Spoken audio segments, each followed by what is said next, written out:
I am David Brew. I'm the chair of postgraduate programs. We have 4 MS degree postgraduate programs at SCI-Arc. Christy Ballier. I am the chair of the undergraduate programs along with Marceline Gao. Marceline Gao, and I'm an undergraduate programs chair at SCI-Arc. I work together with Christy Ballier, and we are responsible for the curriculum in our 5-year NAB accredited Bachelor of Architecture degree, as well as our new 4-year Bachelor of Science in Design degree. My name is Elena Manferdini. I'm the graduate program chair at SCI-Arc.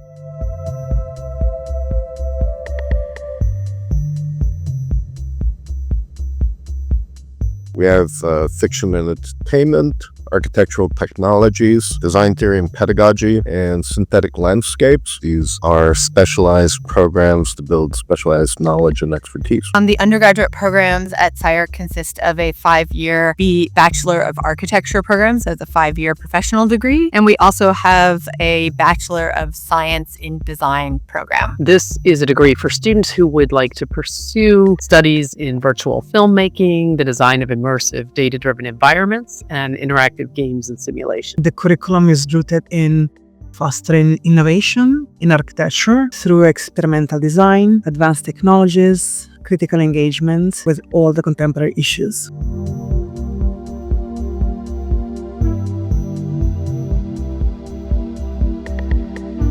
There's moments where I think it's really important that there's autonomy between the liberal arts program and their ability to dive into broader topics and make people kind of cultural citizens. And then there's moments where the studios, again, need to sort of maybe focus on foundational skills, building up a vocabulary that can then be transferred to other courses. It is necessary to silo your expertise because you have to be good at it. You can't be a dilettante in forms of expertise. You actually have to develop expertise. With that said, I think there are other moments in the curriculum where things like vertical studios are incredibly important, where content delivery isn't just going from faculty to student, but really it's going from student to student. So a degree of siloing does have to happen, but simultaneously, you need to develop the ability to speak across disciplines. One expert needs to be able to collaborate with a different kind of expert. And I think there is a point in the curriculum in which they merge. And I think that's, of course, bringing richness to the curriculum because I think it brings almost multidisciplinary approach to architecture because of the nature of the Marquand students being from other fields of design. As students progress through the curriculum and they begin to take on more responsibility in their projects, and they can take elective seminars or what we call the advanced level studios, where they will be studying alongside students from other programs. And I always find those collaborations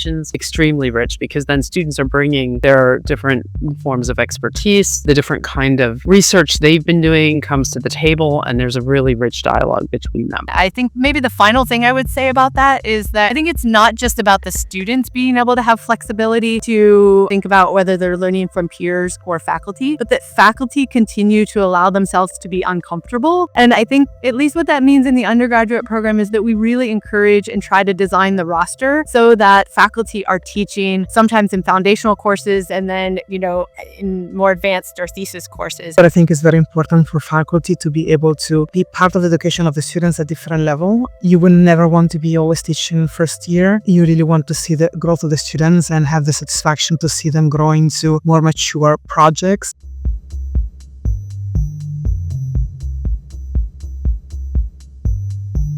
But when I hear the word AI in architecture, I immediately think of collaboration rather than sort of trying to bracket them out. I think embracing them, but embracing them in a way that always situates the role of the human and the role of machine intelligence as a collaborative act. If you are in the field of knowledge production, which is what we are as architects and university, I think the use of AI is inevitable. I think the broader goal of university should not simply be to integrate these technologies, but I think to reimagine the entire learning experience. I think it will be a game changer. Yes, I do. So understanding that there are certain things that we can access, maybe with a speed which we did not have before, certain kinds of research we can conduct, but always being aware that the AI will, often bring things to the discussion that maybe we really need to think about, like how much of this do we want to engage with and use? How do we want to use it? And how is our own sort of voice or our own design sensibility being transformed through the use of these tools? And so I think that awareness is so important. I think it will allow architects to analyze data, optimize design, enhance creativity with greater speed and probably efficiency. And I think we'll see also democratized skills that once were reserved to select few. I think a new industry also will be expanding out of this. There are new jobs available out there. I think it's a great opportunity for people that go into a master degree to sharpen their skills, because there is a great need for people that actually can interact with AI and can lead that revolution. I think it's actually going to expand quite a bit what architects will be asked to do and can do. Yeah, I guess it's optimism, but a lot of skepticism too I have. As architects, I think we tend to be a bit tool obsessed, and there will be new tools, no doubt. There are new tools, no doubt. And I think maybe there is some comfort in thinking that this might be nothing more than a new way to make a rendering. But I think that's maybe a pretty narrow view on what this represents. I think the technological phenomena is much bigger in its ramification. With that, I think it might be interesting to think about other possibilities for AI that might be outside of toolmaking. So instead of words such as application, automation, efficiency, or functionality, might we instead have conversations where we use words such as critic, advisor, teacher, or companion? So that is less of a tool, but maybe more of a kind of dark mirror through which we're gazing upon ourselves and the world. So I think that's something to be explored. Definitely like the idea of beginning to think about AI as a companion. And I think maybe coming from the point of view of the undergraduate program, one thing that I think really sets SCI-Arc apart is that we have been integrating artificial intelligence into our first year teaching for the last 5 years. So that means that at the same moment that they are learning the foundational skills of critical thinking, drawing, modeling, whether that be physical or digital, etc., they're also that tool has been on the table and in the discussion, not as a sparkly thing or an advanced thing, but more as these are things that are in the discussion, in the discipline that you are entering. In your first semester of architecture school, you're learning language, you're learning vocabulary, you're using terms that you understood in one way, and now you're using them in different ways. And I think artificial intelligence is an interesting way to begin to have those students think more critically, to speed them up and slow them down at the same time. And I think that at the beginning of a curriculum, I find that very, very fascinating.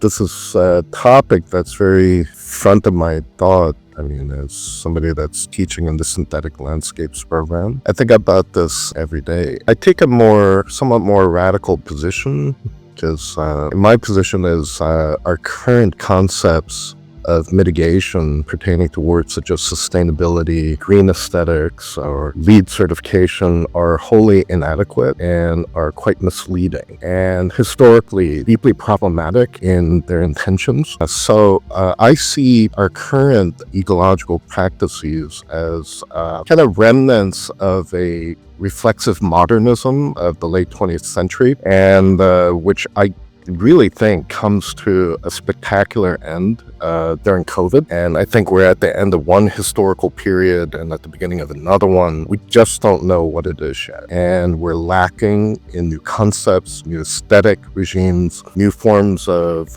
imagining the future. I think we need to develop some new concepts beyond sustainability, beyond the green. It's not such a safe set of concepts that we'll need. And I think we're going to have to willing to be a lot more aggressive in rethinking some of these terms. It just means our conceptual apparatus and our language is inadequate right now. It seems like something that should be worked on in higher education. I would agree. I think that we have been working in our courses and with our students to shift away from the kind of assigning of terminology that would kind of blanket our understanding of like how things are going to become fixed or even mediated. And I think that has for years now been an understanding that the students have. I think Things, though, that are really starting to take up traction, I think, here at the school are there's a few electives. There's one on sort of embodied carbon as a seminar elective that I think has been very impactful for our architects and them thinking about the weight and the implications of the design decisions that they make and understanding them in a larger sort of circular economy. Overall topics are, I would agree with David, that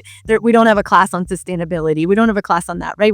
They're getting interwoven into how we critically think about things. However, I think that there have been a few strategic elective seminars that are taken by graduate students and undergraduate students that I'm beginning to see have a huge impact on how students synthesize those with their design ideas. Well, one area I think in relation to climate change that I think is fundamental to consider is how we communicate about these issues, because it's something that can seem so vast and very difficult as an individual to think, how can I, even if I change my personal practices, how will that impact this larger situation we all find ourselves in? And so I think that both within the field of architecture as well as communicating with the public at large, it is very, very imperative that architects and designers develop tools for staging these conversations and for how do we convene and have a discussion. There may not be a consensus, there may be dissensus on this, but how do we even sort of get into that space? And I think something that we're doing, what I'm very excited about in our Bachelor of Science and Design program at SCI-Arc, is looking at how we use storytelling and the production of narratives to sort of look at some of the possibilities for these existing technologies and maybe things that are just nascent in their development right now, but sort of propelling a future vision of like what would happen if we integrate this technology or this way of thinking about material reclamation. How might that change the kinds of things we're designing and their relationship to the environment? I think students are going to become architects quite soon. You go to the graduate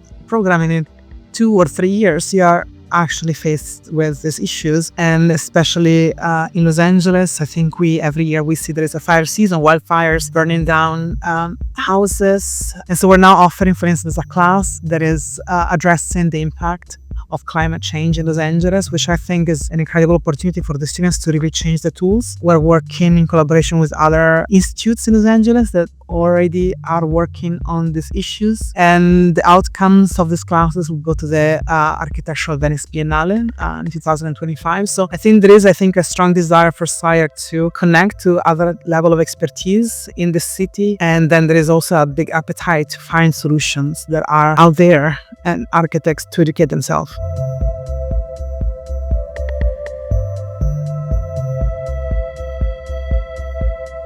We need to double down on our ability to visually and verbally communicate to one another at a time when the vocabulary is exponentially increasing. That I think we have to use our skills and develop new skills as architects to be able to figuratively and literally keep people in the same room. I would say fostering the emergence of global citizens. I think nowadays we teach and we learn in global classrooms. It's not anymore an issue of one institutions versus another. I think there are many constituencies to the discussion and understanding that we're global citizens and we have a very diverse audience. And I think leading a school means to try to align values and purpose within a curriculum. The authority of institutions and our normal sources of information have broken down. I think a lot of it is more traceable to not our current political climate, but the appearance of the internet and the mass distribution of communications. Either we just accept the fact that it's broken forever, or we commit to reconstructing our epistemologies. I don't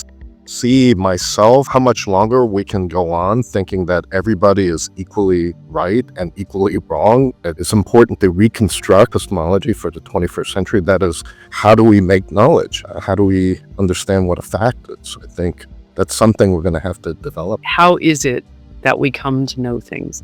How do we maybe take a moment to slow down, to reflect, to really ask ourselves questions of, what is it that as educators, what would we like our students to know? Or what is it that we would like them to know how to do, how to really think critically as they graduate from our schools. How well do we think we're doing in achieving this? And, how we could augment questions of what will I be able to do with how might I be able to think about this, to approach this problem, like really developing a dexterity for kind of problem solving, because we don't even know what that next set of problems is that's on the horizon. So we can't always plan for that. But if we develop a capacity to really think in a dexterous way, we will be maybe prepared to begin to take on those challenges that we can't see today.